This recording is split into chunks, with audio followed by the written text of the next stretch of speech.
স্কুলত আপোনাৰ হস্তী আয়োজন কৰিছে কি ক'ব মত আমি মণিদ্বীপ প্ৰাথমিক বিদ্যালয়ৰ মানে এবাৰ বিদ্যা অধিষ্ঠাত্ৰী দেৱী শ্ৰী শ্ৰী সৰস্বতী পূজা ভাগ আয়োজন কৰিছোঁ।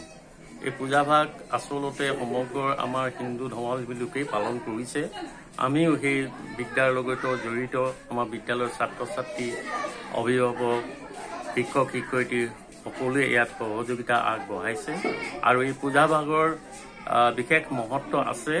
এইখিনি মই বৰ বিস্তৃত নকওঁ, তথাপিও আমি এই পূজা ভাগৰ কাৰণে আমাৰ ছাত্ৰ ছাত্ৰী খুব উৎসাহেৰে কাম বন কৰিছে আৰু খুব সুন্দৰভাৱে আজি এই অনুষ্ঠানটি হৈ আছে, চলি আছে।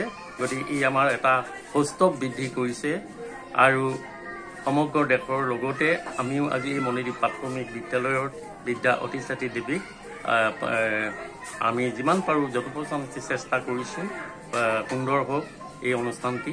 আৰু আপোনালোকৰ চেনেলেও আমাৰ এই সাক্ষাৎকাৰ ল'বলৈ আহি আমিও অতিশয় আনন্দিত হৈছোঁ।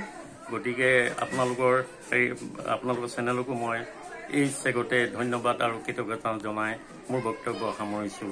ধন্যবাদ।